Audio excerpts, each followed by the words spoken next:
September 1943. Camp Concordia, Kansas. The darkness enveloped Oberleutnant Franz Müller as he sat rigid on the wooden bench, surrounded by 200 fellow officers of the Afrika Korps. The projector's mechanical whirring broke the silence, casting a trembling rectangle of light onto the makeshift screen. This wasn't what he had expected when American MPs had herded them into the theater barracks that evening. Nazi training had prepared him for interrogation techniques, perhaps even execution, not entertainment. The film flickered to life. Yankee Doodle dandies splashed across the screen in bold typography. The James Cagney musical, celebrating American patriotism, represented everything the Third Reich had taught them to despise. Yet within minutes, the barracks filled with something unexpected: laughter, tentative at first, then growing stronger as the professional production quality and Cagney's charismatic performance transcended language barriers and ideological training. Across American prison camps that autumn, 163,706 German POWs would confront a reality that contradicted everything Nazi propaganda had taught them about American barbarism. They discovered a nation where entertainment was essential, movies played 3-4 times weekly, and cultural exchange was deemed more effective than punishment. These Hollywood films, stories from the society they had sworn to destroy, would systematically demolish Nazi ideology more effectively than any interrogation program. The cinematography of democracy was being written in light and shadow, in musical numbers and dramatic scenes, revealing an American cultural confidence that rendered German propaganda not a noble truth, but a manipulative deception. What began as bewilderment at American generosity would evolve into a complete psychological transformation. The North African surrender, the Tunisia campaign's collapse during May 1943, brought approximately 250,000 German and Italian soldiers into Allied captivity. These veteran desert fighters who had pushed the British back to Egypt under Rommel's leadership expected severe treatment. Nazi indoctrination had prepared them for American brutality, torture, and possibly execution. Intelligence documents recovered after the war revealed that German soldiers received specific instructions: if captured by Americans, expect no mercy. Instead, within days of reaching American soil, they encountered recreational schedules. Camp records from Concordia, Kansas, revealed that within 48 hours of arrival, prisoners received orientation to camp facilities, including sports fields, musical instruments, art supplies, camp libraries containing 2,000+ volumes, and the camp theater, a 300-seat facility with professional projection equipment and weekly film shipments from Hollywood studios. A German sergeant later testified to the International Red Cross, "We expected to be shot or worked to death. Instead, the Americans showed us films." This confusion about American intentions began our re-education. The transport ships carrying POWs across the Atlantic in summer 1943 provided an intensive introduction to American attitudes. These vessels, carrying up to 30,000 prisoners monthly, included basic entertainment options. Naval records document several ships screened Hollywood films during the 2-week crossing, introducing bewildered prisoners to American entertainment before reaching American soil. The systematic exposure to American films began immediately, though its psychological impact would only be understood later. Military intelligence reports from October 1943 noted, prisoner reaction to film programs suggests unexpected vulnerability to cultural influence. Recommend expansion. This recommendation would transform 511 POW camps across America into the most unusual battlefield of World War II, one where Hollywood movies would fight Nazi indoctrination for the minds of German soldiers. The War Department's Special Projects Division maintained meticulous records of its prisoner entertainment program. Memo 421F, declassified in 1976, outlined the philosophy: recreational activities, particularly motion pictures, provide both psychological benefits and practical control advantages. Bored prisoners create security risks. This administrative language masked a sophisticated cultural offensive. By December 1943, the American government had constructed 155 dedicated theater facilities in POW camps nationwide, with another 86 under development. The scale of this cinematic deployment astounded even Hollywood executives. American film studios fulfilled War Department contracts providing 600 prints weekly for POW screenings, roughly 20% of domestic civilian distribution.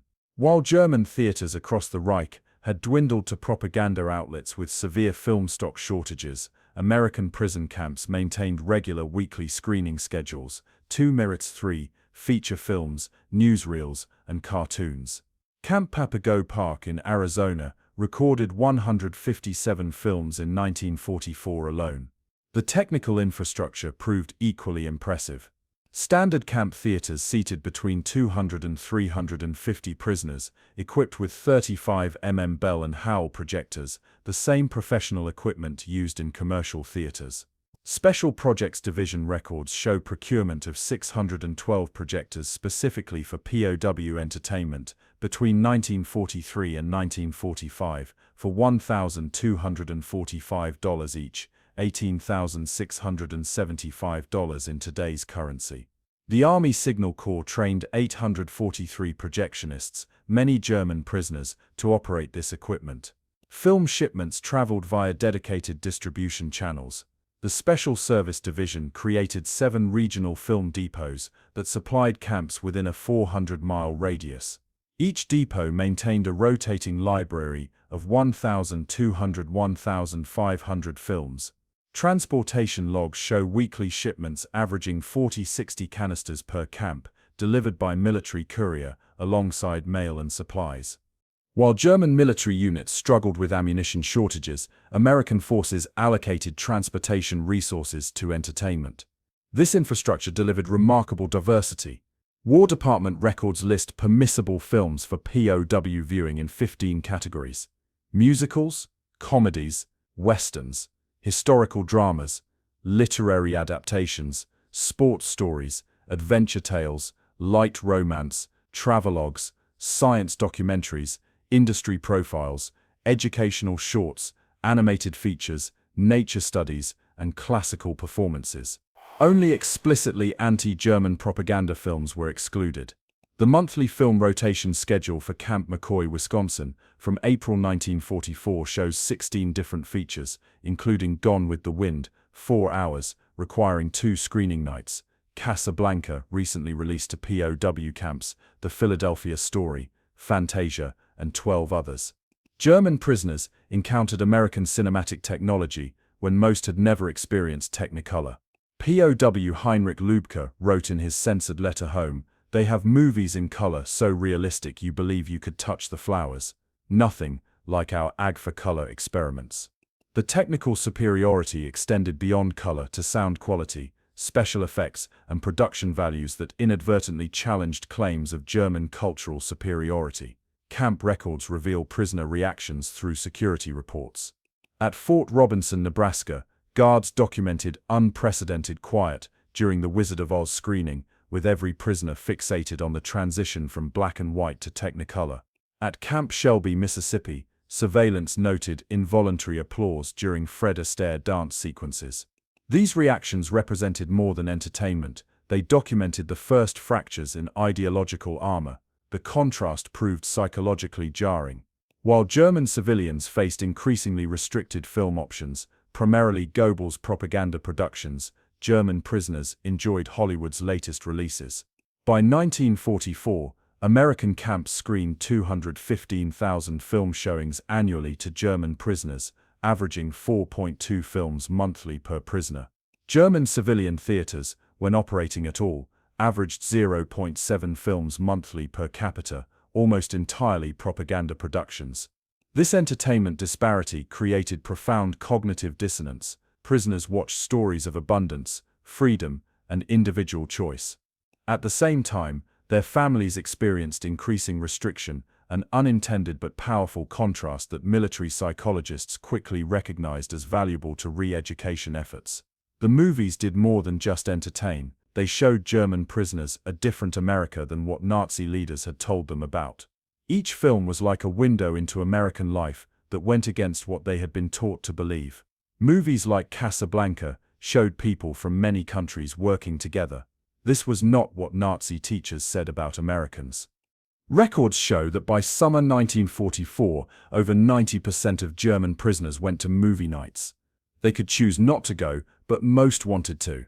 At Camp Aliceville in Alabama, guards counted 1,238 prisoners attending a showing of the Maltese Falcon, nearly every prisoner in camp. When It's a Wonderful Life played at Camp Crossville, so many showed up that they needed 3 showings. The films showed things that shocked many German viewers. They saw black actors like Paul Robeson in important roles. They watched Jewish performers like Danny Kaye make people laugh. Women in movies had jobs and made their own choices. These simple things went against everything Nazi schools had taught them about race and gender.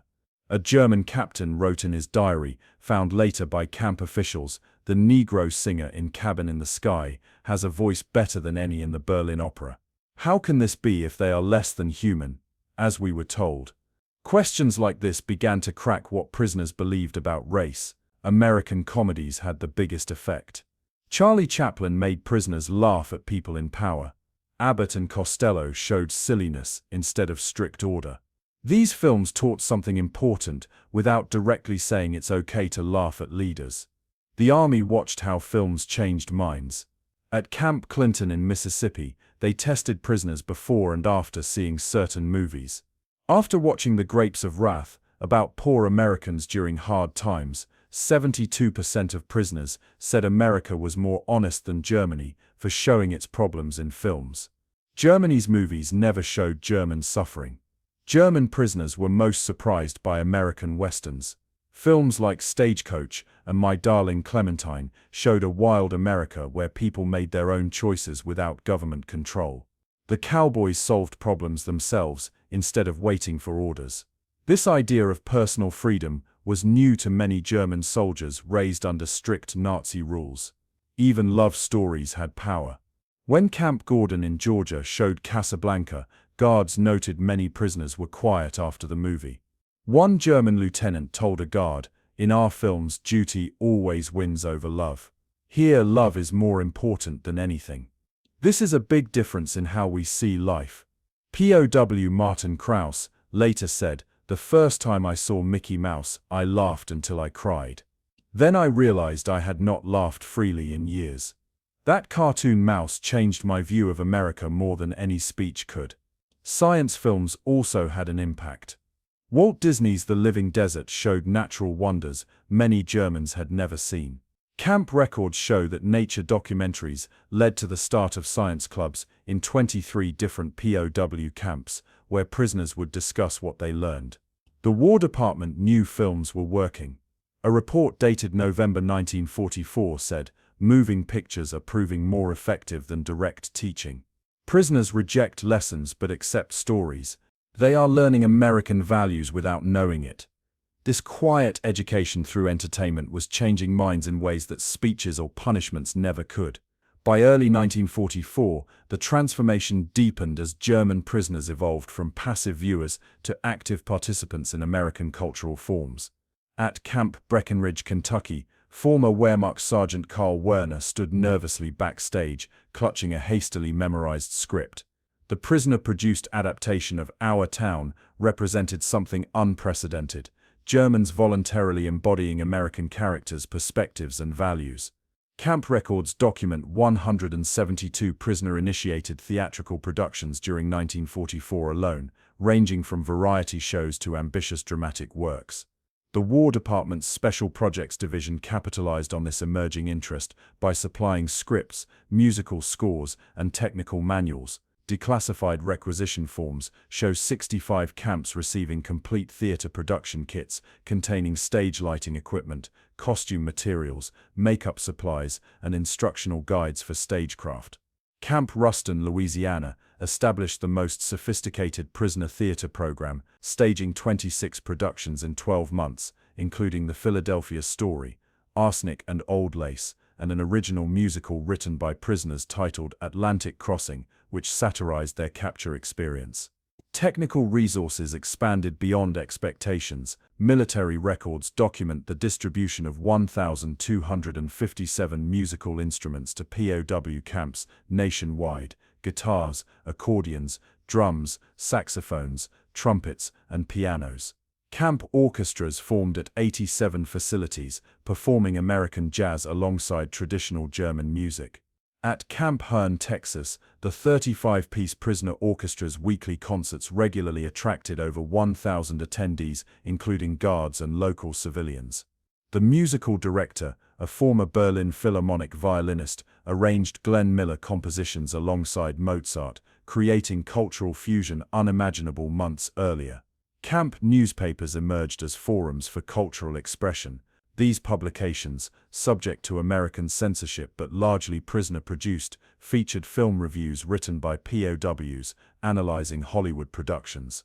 Die Brücke, The Bridge, Camp Concordia's weekly newspaper, published 118 film reviews between May 1944 and April 1945. Analysis of these reviews reveals a marked evolution. Early pieces criticized American films as technically impressive but morally bankrupt, while later reviews showed increasing appreciation for themes of individual freedom and cultural diversity. Discussion groups formalized this engagement. Camp reports document 156 camps operating structured film discussion circles by mid-1944, often led by anti-Nazi prisoners. At Camp Shelby, Mississippi, weekly attendance at these voluntary sessions grew from 37 participants in January 1944 to 312 by December. Transcripts preserved in military archives reveal increasingly sophisticated conversations about cinematic techniques, cultural differences, and political implications. Resistance from hardcore Nazi adherents intensified proportionally. Surveillance reports from Camp Aliceville detail 17 incidents of intimidation against prisoners participating in theatrical productions. At Camp Gordon, Georgia, pro-Nazi prisoners systematically vandalized film projection equipment, requiring repairs 23 times during 1944. These resistance efforts ultimately backfired. Military intelligence identified ringleaders through these actions, separating them from the general population and accelerating cultural transformation among remaining prisoners. Documentary evidence reveals the scale of camp-produced entertainment. Financial records show prisoner canteens allocating $157,620 for production materials during 1944 to 1945, $2.25 million in current value.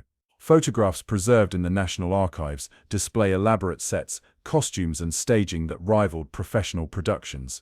At Camp Clinton, Mississippi, prisoners constructed a revolving stage, allowing complex scene changes for their adaptation of Arsenic and Old Lace, using skills from pre-war careers in engineering and theatrical design. The key turning point came when German prisoners began creating original works reflecting their evolving perspectives. Manuscript collections contain 47 plays written by POWs, many exploring themes of cultural reconciliation and ideological questioning. Der Neue Weg, The New Way, written by prisoners at Camp Crossville and performed in November 1944, depicted a German village before and after American occupation, challenging Nazi narratives about American barbarism. Its former propaganda officer's writer later called it his public rejection of everything I once believed. This transition from passive viewing to active creation represented more than entertainment. It demonstrated prisoners integrating American cultural values into their self-expression. The theatrical stage became the psychological stage for trying on new identities, perspectives, and possibilities that would transform their post-war lives. Between January 1944 and August 1945, military intelligence officers monitored a remarkable psychological evolution through the censored letters of German prisoners. Initial correspondence showed 73% expressing continued faith in the ultimate German victory. By mid-1945, this figure had fallen to 8%. Camp Shelby's monthly disciplinary reports revealed an even more concrete measure. Incident rates dropped from 126 infractions in January 1944 to 28 in December, despite housing the same prisoner population. Military psychologists attributed this 78% reduction directly to the cultural program's impact. Statistical patterns emerged as prisoners voted with their feet. Camp attendance records from 1944 to 1945 reveal a telling hierarchy of prisoner preferences. Film screenings attracted 94% average participation, sports events 76%, educational lectures 42%, and mandatory work details 100%, but with measurably different productivity rates depending on prisoners' cultural engagement. At Camp Hearn, Texas, prisoners who regularly attended film screenings showed 31% higher work productivity than those who abstained, according to classified efficiency reports recently declassified. Personal transformations provided the most compelling evidence. Former Luftwaffe pilot Otto Engelhardt arrived at Camp McCain, Mississippi in October 1943 as an ardent Nazi, documented in his intake interview as stating, "America will burn under German bombs." Surveillance reports tracked his evolution through cultural participation, initially attending films reluctantly, then joining discussion groups, finally directing a camp production of Our Town. His final assessment before repatriation noted, "Subject has undergone complete ideological reversal, attributes change to exposure to American cultural forms, particularly cinema."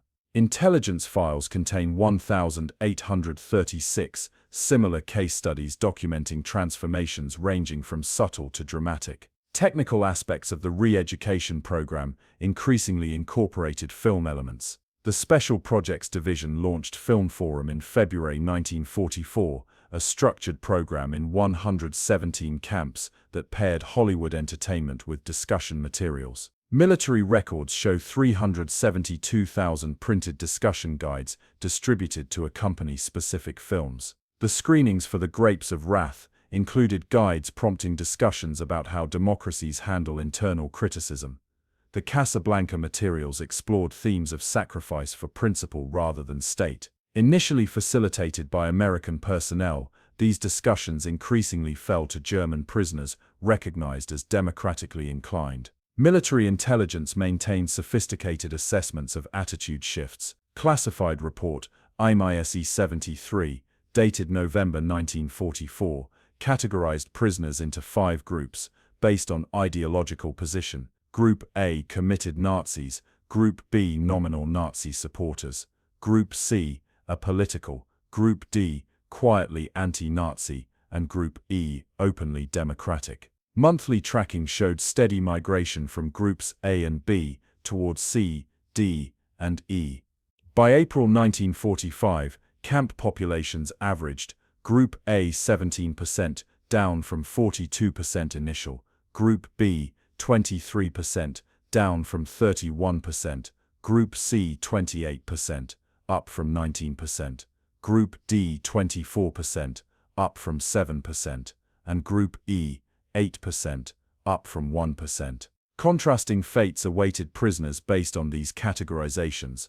Those in Groups D and E received privileges, including expanded work opportunities, leadership positions in camp activities, and priority for early repatriation programs. Group A members faced transfer to segregated facilities where cultural programs were limited. This practical consequence of ideological position provided powerful incentives beyond abstract beliefs. The pattern became clear to prisoners. Embracing democratic values yielded tangible benefits. Perhaps most remarkably, entertainment succeeded precisely where direct propaganda failed. The Intellectual Diversion Division, which produced explicit re-education materials, reported minimal impact compared to the film program. Captain Walter Schonstedt, a German-born American officer overseeing re-education efforts, wrote in his final assessment, "When we lectured about democracy, they resisted. When we showed them democratic stories, they absorbed them." The indirect approach succeeded where direct persuasion failed completely. This insight, that entertainment could bypass ideological defenses, would influence American cultural diplomacy for decades. The transformation was measurable by a final statistical reality by war's end. When offered voluntary repatriation to Germany versus potential immigration to America or allied nations, 25% of eligible prisoners preferred non-return. Although international law required their repatriation regardless, this preference represented the ultimate judgment on their transformed worldview. For 1/4 of these men, the society they had come to know through Hollywood films had become more attractive than the homeland they had once fought to defend. As one prisoner wrote in his exit interview, "I came to America expecting the worst prison. Instead, I found a society I now hope to join." This transformation began the first night I sat in darkness, watching light tell stories on a screen. Between 1945 and 1947, approximately 372,000 German prisoners returned to a homeland transformed by defeat. Their psychological transformation traveled with them, a silent export of American cultural influence. The former prisoners arrived in a nation where 70% of movie theaters lay destroyed, where film stock existed primarily as propaganda reels, and where cultural isolation had been nearly total. They carried memories of films unseen by German civilians for over a decade, and perspectives altered by those images. Statistical evidence tracked their impact. Within 5 years, former POWs held 217 positions in the emerging West German film industry.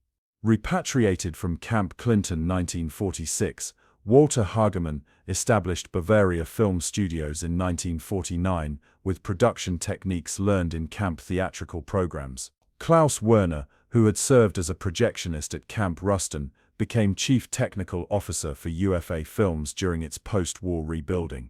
Military government records documented 76 former prisoners working in film distribution companies by 1950, creating the infrastructure to bring American cinema to German audiences. American films dominated the reopened German market.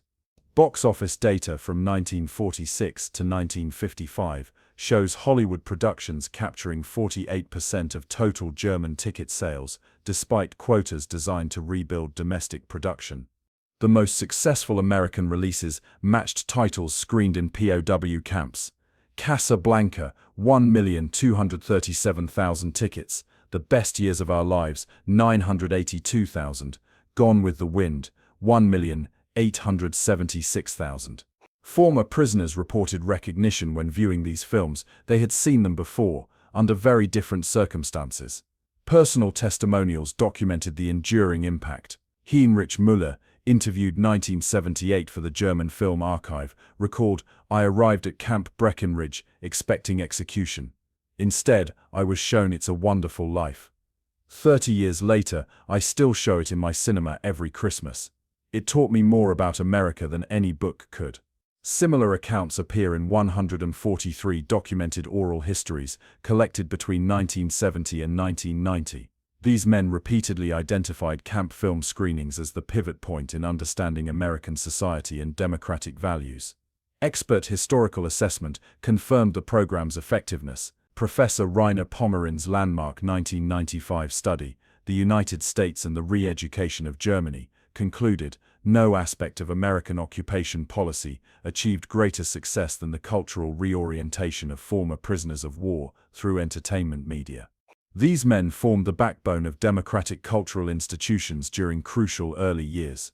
The study documented 1,237 former POWs holding municipal cultural positions in West Germany by 1955, their influence extending beyond cinema to radio, publishing, and education. Hollywood's post-war relationship with Germany reflected this foundation. Studio records show MGM, Paramount, and Warner Brothers specifically targeting former POW regions for theater development. A 1952 Paramount distribution memo noted, "Cities with heavy concentration of returned POWs show 23% higher attendance at American films. These audiences require less marketing as they arrive with pre-existing positive associations." This commercial recognition of the program's success translated into sustained cultural influence throughout the Cold War. The philosophical significance extends beyond historical curiosity. Entertainment succeeded where force would have failed, creating voluntary alignment with American values rather than resentful compliance. Former Wehrmacht officer Karl Berger, who later became cultural minister of Bavaria, reflected in his 1977 memoir, "They could have treated us as conquered enemies. Instead, they showed us James Stewart and Humphrey Bogart. We arrived as Hitler's soldiers, we departed as reluctant admirers of democracy." This transformation through culture rather than coercion represents America's greatest victory. September 1993. Marburg, Germany. 73-year-old Franz Müller adjusts his glasses in the darkness of the theater he has owned for 47 years. The 50th anniversary screening of Casablanca plays to a packed house, many too young to understand its significance to the elderly owner. The film reaches the scene where Rick tells Ilse, "We'll always have Paris." Müller mouths the words silently. He knows them by heart.